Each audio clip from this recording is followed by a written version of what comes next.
PM Modi के संबोधन को भी आपने सुन लिया कि उनकी तरफ से भी क्या कहा गया। अब विपक्ष की प्रतिक्रिया लेना भी जरूरी है कि विपक्ष पीएम मोदी के इस दौरे को किस तौर पर देखती है। और इससे जानने के लिए इस वक्त हमारे साथ जुड़े हुए हैं दरअसल नरेश चौहान, जुड़े हुए हैं कांग्रेस प्रवक्ता। नरेश चौहान जी, आपका बहुत बहुत स्वागत है जनता टीवी पर।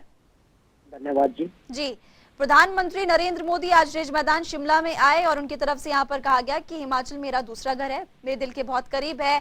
प्रधानमंत्री के इस दौरे को आप किस तौर पर देख रहे हैं? देखिए, हमने कल भी कहा था कि प्रधानमंत्री देश के हैं, हम उनका स्वागत करते हैं। वो शिमला आ रहे हैं, हम उनका कांग्रेस पार्टी की तरफ से, प्रदेश की जनता की तरफ से भी स्वागत करते हैं। लेकिन जो आपने सवाल किया कि वो कहते हैं कि हिमाचल प्रदेश मेरे दिल के करीब है और मैं बहुत हिमाचल से मेरा बड़ा गहरा नाता रहा है, ये इनकी पहली स्टेटमेंट नहीं है। लगातार 8 वर्षों में हम बहुत बार, जब भी वो हिमाचल आते हैं, हर बार इन चीजों को वो दोहराते हैं। और हम भी पहाड़ी लोग हैं, सीधे लोग हैं, हम इस बहकावे में रहे कि वाकई देश के प्रधानमंत्री जी जब वो प्रदेश के प्रभारी थे भाजपा के, तो हिमाचल में रहे थे। हमें बड़ी उम्मीद थी, सच्चाई में बताता हूँ, एज ए कांग्रेसमैन नहीं बता रहा हूँ, हमें बड़ी उम्मीद थी कि देश के प्रधानमंत्री हिमाचल को इतना महत्व देते, समझते हैं। लेकिन ऐसा कुछ 8 सालों में देखने को नहीं मिला।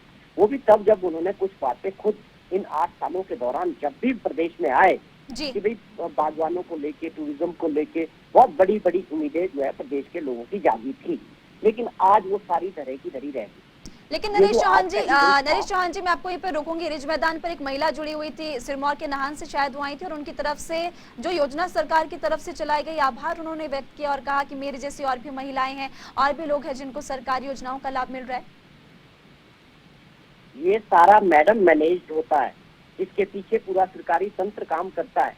अगर आपको 1000 में से एक आदमी को योजना मिली है, उसको उठाया जाता है, उसको समझाया जाता है कि आपका वहाँ पर ये प्रदर्शन होगा, इस तरह से आपसे क्वेश्चन होगा। पूरा सरकारी तंत्र इसमें लगा हुआ था, जितने भी सरकारी अधिकारी थे, बीडीओ थे, सारे सब काम में लगे हुए थे कि इस योजना को, इस जो आज का शो था, इसको सक्सेस बनाना था। हम ये नहीं कहते कि कुछ योजनाएं तो हुई होगी, कुछ योजनाएं आगे बढ़ी होगी, आप केवल उनको दर्शा रहे हैं जो फेलियर है आपकी गवर्नमेंट का। कभी मोदी जी ने उसके बारे में चर्चा की देश में कि मेरी सरकार में फेलियर भी तो रहे होंगे? आपने बहुत सारे वादे किए थे, वो पूरे नहीं हुए, उनका कभी जिक्र किया आपने? आप केवल एक योजना निकाल दी पूरे सिरमौर की महिला की, उसको आप दिखा रहे हो देश को। भाई देश समझ रहा है, देश की सबसे बड़ी समस्या बेरोजगारी और महंगाई है, उसके ऊपर आज मोदी जी ने कुछ बोला, देश को एड्रेस किया। ये देश की सबसे बड़ी समस्या। क्या आप अपने मन की बात कर रहे हो? देश की जनता के मन में क्या चल रहा है उसके ऊपर कौन बोलेगा? ठीक है, आप बने रहिए हमारे साथ। इस वक्त बीजेपी मीडिया सह प्रभारी हमारे साथ करण नंदा भी जुड़े हुए हैं। करण नंदा जी, कांग्रेस का ये कहना है कि आप अपने मन की बात तो कर देते हैं, लेकिन देश की मन की बात, प्रदेश की मन की बात आप क्यों नहीं करते? और ये सारा जो आपने किया प्री प्लान्ड होता है, योजनाएं, सबको इसका लाभ नहीं मिल पाता। देखिए, ऐसा है कि ऐसा कौन सा परिवार नहीं है जिसको एक प्रधानमंत्री किसान योजना हो या प्रधानमंत्री ग्राम सड़क योजना, किसी भी प्रकार की योजना हो, उसका आपको जो है वो लाभ नहीं मिला है। और दूसरी बात, हर घर में राशन, हर घर में चूल्हा, हर घर में सेहत, हर घर में इलाज, इस सब के ऊपर जो है वो दृष्टिकोण बना के जो है प्रधानमंत्री चल रहे हैं। और बेनिफिशियरीज की जो हम बात करते हैं, बेनिफिश का मतलब ही ये होता है कि जिन लोगों को लाभ मिला, तो उसमें अनेकों लाभ है। आप देखिए, कोविड टाइम में 80 करोड़ लोगों को फ्री राशन बांटना कोई खाला जी के भाड़े से कम नहीं था। दूसरी बात मैं आपके सामने लाना चाहता हूँ, मन की बात। प्रधानमंत्री ऐसे प्रधानमंत्री है, आप देखिए क्या लोकल कनेक्ट है उनका कि वो अपने हेलीकॉप्टर से उतरे और मुख्यमंत्री से जाखू मंदिर के बारे में, व्यक्ति के बारे में पूछा, तो उनको आज भी याद है कि वो हिमाचल में काम कर रहा है। दूसरा, जब वो माल रोड पे उतरे तो उनका मिलन देखिए, वो गाड़ी से उतरकर पैदल चले, लोगों से हाथ मिलाए, उनके साथ आई कांटेक्ट किया।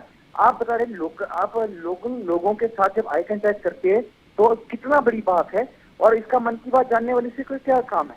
दूसरी बात आप देखिए, जब मन की बात कार्यक्रम इन्होंने शुरू किया है, जब इन्होंने अनेकों पोर्टल शुरू करे हैं जहां लोग अपने अनेकों विचार जो है वो प्रधानमंत्री को अपनी recorded telephone line, recorded message या सरल संदेश के माध्यम से भेज सकते हैं, तो पूरी 135 करोड़ की आबादी के वो जो संदेश उसको मिलते हैं, एनालाइज करते हैं, उसके बाद नीति बनाते हैं। तो मन की बात सबकी ये है कि मन का प्राइम मिनिस्टर ही मोदी है।